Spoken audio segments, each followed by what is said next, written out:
কয়েকদিন আগে আজিগড় হসপিটালে যেভাবে তিলোত্তমার সাথে অত্যাচার হলো, অন্যায় হলো, নৃশংসভাবে তাকে খুন পর্যন্ত করা হলো, তার প্রকৃত দোষীদের মধ্যে অনেকে আমরা মনে করছি, হ্যাঁ আমরা মনে করছি এখনো বাইরে ঘুরছে, তাদেরকে এখনো গ্রেপ্তার কেন করা হচ্ছে না, সেই জন্য আজকে রাস্তায় আমরা নেমেছি।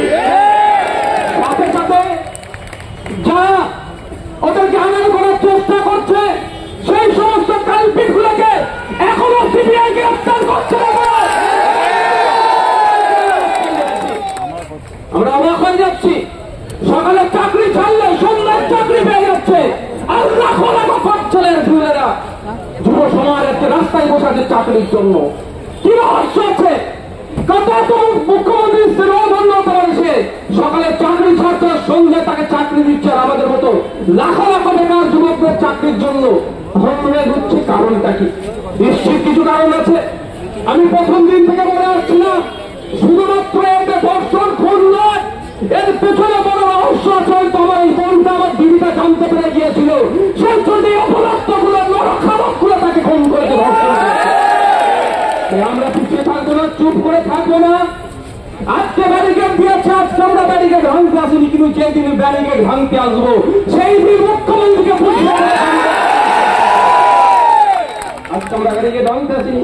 160 বাইরে আমরা যাবো না, কিন্তু প্রয়োজনে আমরা 163 ভায়োলেট করবো।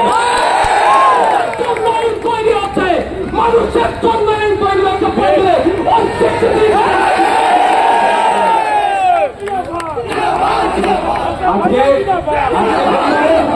আমি নির্যাতিতার মায়ের একটা ভিডিও শুনছিলাম, সত্যি বলছি, তার বক্তব্য শুনছিলাম। আমি বলছিল যখন আমাদের মেয়েটাকে তারা হত্যা করছিল, হয়তো মা মা করে দেখেছে, আমি তখন কাঁদছিলাম। এটা শোনার পরেও একজন মহিলা মুখ্যমন্ত্রী কিভাবে এখনো চোখ বেড়া বসে থাকছে সেটা আমি ভেবে পাচ্ছি না। আমি শুধু ওই ভিডিওটা ফিল করছিলাম, একটা মায়ের কত কষ্ট হয়েছে, মা কিভাবে বলছে তিলোত্তমা আমাদের দিদি, তার মাটা আমাদের মা, তার বাবা আমাদের বাবা, তার পাশে থাকতে হবে। নতুন করে এই ধরনের ঘটনা না ঘটে তার জন্য আমাদেরকে রাজপথে নামতে হবে এবং সম্পূর্ণরূপে রাজনীতি করতে হবে। অনেক আছে ঘাস খাবো না, ঘর খাবো না, গায়ে ভালোবাসতে ভালোবাসেন, তারা বারবার বলছে ওরা পাক্কা ধান্দাবাদ। এই কলকাতা রাজপথে দাঁড়িয়ে বলছে ওই ধান্দাবাদ গুলোকে চিহ্নিত করুন, আগামী দিনে আজ তাদেরকে জবাব দিতে হবে। গণতান্ত্রিক প্রক্রিয়া তাদেরকে জবাব দিতে হবে। অবাক হয়ে যাচ্ছে। আপনারা অনেকে শুনেছেন, অনেক মিডিয়ার মাধ্যমে শোনানো হয়েছে, একাধিক কণ্ঠ আপনারা শুনেছেন না? আপনার আমার থেকে ওপরে আসুন, তোমার থেকে ওপরে চলে আসুন, বাকিরা যারা আছেন বাবু তুমি একাধিক কণ্ঠ, একাধিক বক্তব্য। প্রথমে বলল কি, পরিবারের ফোন যিনি হয়েছিলেন তাকে কি বললেন যে আপনার মেয়ের গুরুতর অসুস্থ, তাড়াতাড়ি আসে। দ্বিতীয়বার ওইরকম ভাবে বললো, আর তৃতীয়বার কি বলছে, মারা গেছে না সুসাইড করেছে, তাড়াতাড়ি আসুন। মানেটা কি হচ্ছে কিছু আমরা বুঝতে পারছি না। আমি এই জায়গায় দাঁড়িয়ে বলছি, লালবাজার তখন ঘন ঘন নোটিশ পাঠাচ্ছে, পারলে নৌসার সিদ্দিকীর নামে একটা নোটিশ আপনারা সার্ভ করুন, প্রস্তুত আছি। এখানে দাঁড়িয়ে বলছি, সিসিটিভি মনিটরিং করার দায়িত্ব ওই দিনকে যার ছিল, তাকে যদি জিজ্ঞাসাবাদ করা হয়, তাবল নেতাদের আশপাশের লোকের নাম বেরিয়ে পড়বে। আমি দায়িত্ব নিয়ে বলছি, ওই দিনকে সিসিটিভি অনেক ম্যানিপুলেট করা হয়েছে। ওই সঞ্জয় না শেষে ধনঞ্জয় হয়ে যায়। আমরা ভুলে যাই না ধনঞ্জয়ের ব্যাপারটা, অনেক কন্ট্রোভার্সি আছে, আমরা ভুলে যাচ্ছি না। গতকালকেই দেখছিলাম বেডশিট নাকি রং চেঞ্জ হয়ে গিয়েছে। বন্ধুগণ, অনেকে জানেন, অনেকে জানেন না, আপনাদের জানিয়ে রাখি, প্লেস অফ অকারেন্সকে যেখানে ওটা সংগঠিত হয়েছে সেটা ঘিরে রাখার যে দায়িত্ব, আপনারা ভিডিও দেখেছেন তো, যেন মাছের বাজার।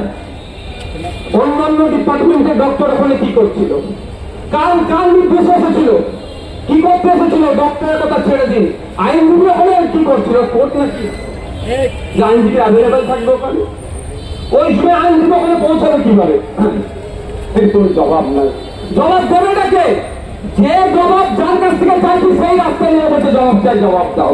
যখন আপনি রাস্তায় নেমেছিল সেদিন আপনার সকলে ছেড়ে দেন, অন্যদেরকে দায়িত্ব দিয়ে দেখুন,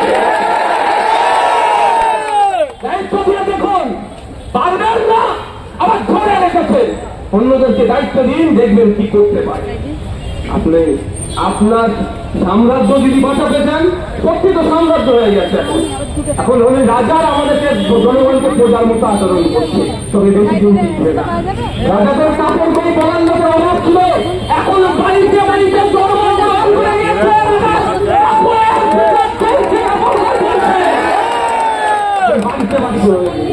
একটা সময় বলার সাহস ছিল না, সেই জন্য অনেক ত্রুটি টিপে ধরা হয়েছে। 4 মাস যেটা ছিল সেটা সরিয়ে দিয়েছে। আপনারা ভালো করে জানেন, অনেকে জানেন না, জানিয়ে দিচ্ছি, এগুলো ওই তদন্তের জন্য এগুলো গুরুত্বপূর্ণ। আপনারা জানেন, খেয়াল আছে আপনাদের হয়তো অনেকে রানিসের কথা, আনিসকে খাট থেকে ফেলে মেরে নেওয়া হলো, সেই জায়গাটায় কিন্তু পুলিশ এসে না অনেক পরে তখন এভিডেন্স গুলোকে সর্বনাশ করে দিয়েছে, হাজার হাজার মানুষ হেঁটে চলে গিয়েছে, তারপরে গিয়েছে, আর কিচ্ছু ধরতে পারবে না। ঠিক এইভাবে এই মামলাটাকেও শেষ করতে চাচ্ছে। অভিষেক বাবু গতকাল বললেন, গতকালই তো নাকি অনেক ভালো ভালো ভাষণ দিলেন, এখানে ক্যালকাটা পুলিশের আইবির মাধ্যমে অভিষেক বাবুর কাছে বার্তা পাঠাতে চাই, আপনার লোকসভার মধ্যে যখন ভোট চলছিল একটা ডাক্তার সুইসাইড করেছিল, তার দাদা বা ভাই পুলিশে আছে, দুর্ভাগ্যের বিষয়, যারা যে বা যারা সুইসাইড করতে প্ররোচনা দিয়েছিল তার মধ্যে একজন মহিলা পুলিশ কর্মীও ছিল। কিন্তু দুর্ভাগ্যের বিষয়, আপনার আশপাশে হয়তো কোনো সিআইডি এর জন্য সুপারিশের জন্য সেই ভদ্রমহিলার নামটা কাটা গেল। কারণ আপনি কোন মঞ্চ থেকে দাঁড়িয়ে কোন মুখে আপনি বৃহত্তমার কথা বলছেন? আপনার লোকসভার মধ্যে যে ডক্টর সুইসাইড করলে এখনো তার পরিবার বিচার পেল না, সুইসাইড করতে বাধ্য করিয়েছে। আমরা ভুলে যাচ্ছি, আজকে সিবিআই হাতের চেষ্টা গিয়েছে বলে এড়িয়ে যাওয়ার চেষ্টা করছে। আমরা ভুলে যাচ্ছি না আনুষ্ঠানের ব্যাপার, আমরা ভুলে যাচ্ছি না আবু সিদ্দিকের ঘটনা। আবু সিদ্দিককে যে পুলিশ কর্তারা খুন করলো, এফআইআর যে 2 পুলিশ কর্তার নাম আছে, তাদেরকে এখনো সাসপেন্ড করলো না কেন? অভিষেক বাবু কি ভুলে যাচ্ছে নাকি? অভিষেক বাবুকে জানিয়ে দিতে চাই, আপনি যদি মনে করেন পুলিশ দিয়ে রাজ্য চালাবো, আপনি যদি মনে করেন সেনাপতি আর আমাদেরকে যদি বলেন কথা মনে করেন, বেশি সময় নেই, সময় ঘুমিয়ে এসেছে, জবাব আপনাকে দেবো। এখন আমরা রাস্তায় এসেছি, কার গলি কাটতে হবে, কার গলি ছুটাবে সেই জন্য নয়, বাংলার অপমান জনগণ ওই যে গলিতে রাস্তাঘাটে একটাই আওয়াজ তুলছে, আমরা সেই রক্তে নেমেছি। আর যদি বেশি ফোসফাস করেন, কার্বন কাশ্মীর দিয়ে কোথা থেকে লাভাতে হয় সেটাও ভালো করে এমন একটা ছোট্ট মন স্কুল থেকে সম্ভবত বাড়ি ফিরছিল, আমাকে বললো সে দেখি हम लोग का डिमांड है জাস্টিস চাইয়ে। আজকে কত 12-13-14 বছরের হয়তো বাচ্চা বইটা এসে কারণ মানে কাজে কবে শেখাতে বলছি, কারণ কি সে আজকে ইনসিকিউর হয়তো ফিল করছে। আমাদের লড়াই হবে, আমাদেরকে লড়তে হবে। আমাদের প্রত্যেকের বাড়ির মহিলা সদস্য আছে, কারো মা আছে, কারো বোন আছে, কারো স্ত্রী আছে, কারো মেয়ে আছে। প্রত্যেককে বলছি সজাগ হন, যে যার জায়গা থেকে এর আওয়াজ তুলুন, যেখানে মতো করে আওয়াজ তুলুন, যতটা ক্ষমতা আছে সেখানে আওয়াজ তুলুন। জাস্টিসের আর্জিকর আর্জিকরের বৃহত্তম যদি আমরা বিচার পাই, আগামী দিনে মানুষের মনের মধ্যে যে পশুভিত্তিক যার মধ্যে ঢুকে আছে, মনে দিয়ে সে দাফন দাহ করে ফেলেছে। দুর্ভাগ্যের বিষয়, এই ঘটনা তো বেড়ে যাচ্ছে কেন? কামদুনি উনি বলেছিলেন 1 মাসের মধ্যে হয়ে যাবে, আর 10-11 বছর পরে অনেকজন বেকসুর খালাস হয়ে গেল। যদি বেকসুর খালাস হয়ে থাকে, যদি দোষ না করে বেকসুর খালাস হয়ে যায়, তাহলে তার প্রায় 12টা বছর 11-12টা বছর কেন রাজ্য প্রশাসন নষ্ট করলে জবাব আমাদেরকে চাইতে হবে। আর দোষী হওয়ার পরেও যদি ছাড় পেয়ে যায়, তাহলে ভেতরে কি সেটিং ছিল সেটা আমাদেরকে জানতে হবে, সেটিংটা কি থাকতে হবে। আপনাদের বলবো, যতদিন যাবে অনেক গভীরে যাবে, যতদিন যাবে এই কেসটা অনেক গভীরে যাবে। আমি আপনাদের বলবো, গভীরে যাওয়ার জন্য আপনারা ঘুমিয়ে পড়বেন না। সুপ্রিম কোর্ট সমঝোতা করেছে, ওয়েল অ্যান্ড গুড, কিন্তু সুপ্রিম কোর্টের চিফ জাস্টিসকে জাগিয়ে রাখার দায়িত্ব কাকে নিতে হবে? আপনাদের বলছি ওই কেসও ঠান্ডা করে চলে যাবে, ওই কেসও ঠান্ডা করে চলে যাবে। সুপ্রিম কোর্টের চিফ জাস্টিসকে দাগিয়ে আমরা রাখবো, কোনোভাবেই ঠান্ডা করে আমরা তুলে দেবো না। বন্ধুগণ যারা উপস্থিত হয়েছে, আনিসকে আমরা ভুলে যাচ্ছি না, শিকারী মুরাকে আমরা ভুলে যাচ্ছি না। যেভাবে পুলিশ অত্যাচারে তাদেরকে পুলিশ কাশ্মীরে অত্যাচার করার সময় তাদেরকে খুন হতে হয়েছিল, তাদেরও বিচার যাতে দ্রুত পাই সেইটা আমাদের মাথায় রাখতে হবে। আপনারা যেখানে যাবেন, উঠবেন, বসবেন, যে যেখানেই থাকেন না কেন, আপনাদের একটা শূন্য দেখাই, উঠতে বসতে কাজ কাজের মাধ্যমে একটাই কথা, একটাই আওয়াজ তুলতে হবে, কি আমাদের বৃহত্তম বিচার চাই।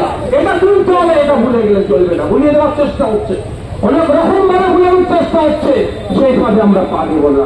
যারা যে জায়গা থেকে প্রতিবাদ করছে, যে যে মন থেকে প্রতিবাদ করছে, প্রত্যেকটা আমরা সমর্থন করি শান্তিপূর্ণ প্রতিবাদকে। কোন হিংসার পথ অবলম্বন করলে সেই এটা আমরা সমর্থন করছি না এই মুহূর্তে। তাই বন্ধুগণ আপনাদের বলবো, ভুলে কিন্তু চলবে না। প্রিয়াঙ্কা হাসদা খুন হয়েছিল, তার বাড়িতে কোন শহরে বাবুকে দেখতে পাইনি, এখনো পর্যন্ত সে একটা কোনো শহরে বাড়ির কথা শুনি, অনেকে যা জ্বালা হতে পারে, কিন্তু কিছু করেন না। আমিও গ্রামের ছেলে, আমি ছুটে গিয়েছিলাম। প্রিয়াঙ্কা হাসদার খুনিরা যাতে দ্রুত শাস্তি পায় তার ব্যবস্থা সরকারকে করতে হবে। বন্ধু বান্ধব উপস্থিত হয়েছেন, আপনাদের আমি সময় নেব না, আপনাদের বেশি সময় আমি নেব না, কারণ এই রাস্তাটাও অনেক চলাচল, মানে ব্যস্ততম রাস্তা। আপনাদের একটু যতটুকু বলবো যে আমরা যদি চুপ করে যাই, তাহলে কি হবে, এটা ঠান্ডা করে চলে যাবে। আমরা কোনো মতেই আমরা চুপ করবো না। আর একটা কথা বলি আপনাদের, আপনারা যারা এসেছেন এখানে, বারবার আমাদের পক্ষ থেকে একটা কথা বলা হচ্ছিল, শুনছিলেন কি বলুন তো, যে আমাদের পার্টির নির্ধারিত স্লোগান ছাড়া দেবেন না। যে স্লোগানে আমরা ব্যবস্থা করে লিখে পাঠিয়ে দিয়েছিলাম, দেখবেন সেখানে আইএসএফের একবারের নাম আমরা নেই। আমরা আমাদের পার্টির শেষ পরিসীমায় সেটা আমরা চাই না। আমরা আমার পুনরায় বিচার চাইতে এসেছি। আমাদের আইডেন্টিটি আছে, আমরা আইএসএফ পার্টি করি, কিন্তু এই বিষয় থেকে আমার নামে স্লোগান দিকে আমি বারবার মানা করেছি। আমি আমার পুনরায় বিচার চাইতেছি, আমি ফুটে দিতে আসিনি রাজনীতিতে এসেছি অন্যের বিরুদ্ধে, অপশাসনের বিরুদ্ধে, বঞ্চনার বিরুদ্ধে। একাধিক ধারে আমার নামে মামলা আছে, এই জায়গায় দাঁড়িয়ে শ্যামবাজার 5 মাথার গাভরুই দাঁড়িয়ে আমি আপনাদেরকে বলে যাই, একবার কেন নওশাদ সিদ্দিকী 100 বার জেল কাটতে প্রস্তুত আছে অন্যায়ের বিরুদ্ধে। আপনাদের বলবো, আপনারা খুব তাড়াতাড়ি আমরা সিবিআই এর অগ্রগতি আমরা দেখছি, আমরা খুব তাড়াতাড়ি সিবিআই এর দপ্তরে অভিযান করবো। আপনারা আসবেন তো? কারণ সিবিআই এখন মস্তে হাসতে পারে, যা হচ্ছে হয়তো সিবিআই কে যারা কন্ট্রোল করে, যা হচ্ছে সব রাজ্য সরকারের ওপর দিয়ে চলছে, যেটা মস্তে হয়তো আসছে, অত সহজ নয়। আমরা রাস্তায় নেমেছি পুলিশ বিচার চাইতে। যাদের হাতে এখন দায়িত্ব আছে তারা কেন দ্রুত করছে না, সেই জবাবদির জন্য আগামী দিনে আমরা রাখবো। তবে অভিষেক বাবুকে আমি আবারও বলবো, আপনি সিবিআই কোর্টে বল ফেলে দিয়ে আপনার কৃষি নিস্তার পাবে না, আপনার কৃষিকে আমরা ছাড়বো না। আপনার কৃষি পুলিশের হাতে এই কেসটা কতদিন ছিল, তারপরে সিবিআই হাতে কবে গিয়েছে, যে কতদিন ছিল এই সময় কেন সন্দীপ ঘোষকে একবারের জন্য টাকা হয়নি, এটা অভিষেক বাবু তার কৃষিকে জবাব দিতে হবে। শুধুমাত্র বাজার গরম করার জন্য বিধানসভায় বিল আনতে বলেছে, আমি বলছি বিধানসভায় বিল আনুক না, প্রয়োজনে আমরাও সমর্থন করবো। আমরা তো কঠোর বিরোধী তৃণমূলে, তাও সমর্থন করবো, কিন্তু কি কি বিলের মধ্যে আছে সেটাও জানতে হবে। কারণ বাংলার মানুষকে বারবার বোকা বানিয়ে আসছে, তিনি ডবল চাকরি দেওয়ার যে স্বপ্ন দেখিয়েছিল এটা আবার বোকা বানাবে। কারণ আপনাদের বলি, অলরেডি আপনাদের বলছি, নতুন যে অ্যাক্ট হয়েছে বিএনএস অ্যাক্ট 2023-এ 64 নম্বর ধারাটা খুলে দেখবেন, কেউ ধর্ষণ করলে তার ফাঁসি বা যাবজ্জীবনের কথা বলা আছে। আবার কি ফাঁসির উপরে কি দেবে, আবার ফাঁসি দেবে নাকি মমতা ব্যানার্জি? একজন ফাঁসিতে টাইমে আবার ফাঁসি দেবে? বরঞ্চ মমতা ব্যানার্জি অন ক্যামেরা বলা উচিত ছিল, যারা আপনার ডকুমেন্টস গুলো, যারা এভিডেন্স গুলো ট্যাম্পারিং করছে তাদেরকেও ফাঁসি দেওয়া হবে। এটা কারণ যেটা বলে ওনার সেনবন্য বগল্লা বা কিছু আছে, তাদের হয়তো ফাঁসির সাথে ঝুলছে, আমাদের দেখতে হবে। আমি বলবো মঙ্গলবারে যদি আমি সুযোগ পাই বলার, অবশ্যই এই বিলের উপরে আমি এর কথাও সাথে যুক্ত করব। একটা কথা মনে রাখবেন, পলিটিক্যাল গিমিক চালাচ্ছে মমতা ব্যানার্জি। শুধুমাত্র বাংলার মানুষে ভাবে অলিতে গলিতে যার ধর্ম বর্ণ নির্বিশেষে রাজনৈতিক অরাজনৈতিক প্ল্যাটফর্ম থেকে মতো ভাবে প্রতিবাদের দল তুলেছে, মমতা ব্যানার্জি ভয় পেয়েছে, পুলিশকে যাওয়া আটকাতে পারছে না। তখন কি করতে হবে? একটা ভোকাল টনিক দল, গিমিক দল, কি যারা ধর্ষণ করছে তাকে ফাঁসি দেওয়া। অলরেডি তো আছে দেশের আইন, আবার নতুন কি করবেন? মহারাষ্ট্রে একবার ফাঁসি দেওয়ার কথা বলা আছে, ওয়েস্ট বেঙ্গলে একবার আছে, ওয়েস্ট বেঙ্গলে কি দুবার ফাঁসি দেবে নাকি? বুঝতে পারছেন না? আইনটাকে বাস্তবায়ন করবো না, হ্যাঁ? প্রমাণ রেকর্ড করে আইন কেসের বই সাদা করে দিতে চাইছেন, আর মাই মিডিয়ার সামনে তুমিদের কান্না কাঁদছে, লোক কান্না চলবে না বাংলার মানুষ। আর যারা প্রতিবাদ করছে তাদের কি বলছে? প্রশাসনা কি বলছে না? হ্যাঁ, পোস্ট করলে কি উত্তর দিতে পারবেন তো? আমি কাউকে উত্তেজিত করছি না, কিন্তু আপনার সামনে যদি সামনে ফোন আসলে কি করবেন? কার্বনিক অ্যাসিড কি করে ফেলতে পারবেন তো?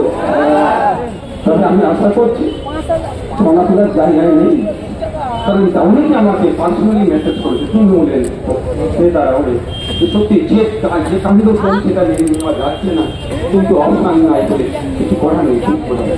তাই ধন্যবাদ। আমি আপনাদের বলবো, যার ধর্ম বর্ণ নির্বিশেষে যেভাবে আমরা বৃহত্তমার পরিবারের পাশে দাঁড়িয়েছি, আমরা দাঁড়িয়ে থাকবো। আমরা এখানে আসছি কেন? আমাদের বাড়ির প্রত্যেকের বাড়ির মেয়েরা আছে, তারা যাতে নিরাপত্তায় থাকে, বাংলার নারীরা যাতে নিরাপত্তায় থাকে, তার জন্যই তো আমরা আসছে যেতে অনেকে অনেক কথা বলছেন, একটা অংশ বলেন, অনেক মিটিং মিছিল থেকে এমন কিছু স্লোগান হচ্ছে, যে স্লোগানে হয়তো আমি যাকে কোট করছি তার বাড়ির মহিলা সদস্যের গায়ে রাখতে পারে। আমাদেরও শব্দ চয়নের ক্ষেত্রে, আমাদেরও স্লোগানের ক্ষেত্রে মার্জিত হওয়া দরকার। আমরা আমার বোনের একটা মহিলার ন্যায় এসেছে, পুরো মহিলাকে অপমান হয়ে যায়, এটা আমরা চাইব না। মাথায় থাকবে তো ভাই? আস্তে আস্তে আপনারা এসেছেন, এখান থেকে প্রস্থান করুন। যারা এসেছে আমি আপনাদেরকে আবারও সংগ্রামী অভিনন্দন জানাচ্ছি। আপনারা আমাদের লড়াইয়ের শক্তি যোগাচ্ছেন, আগামী দিনে যোগাবেন। আস্তে আস্তে আপনারা এখান থেকে বিদায় নিচ্ছেন।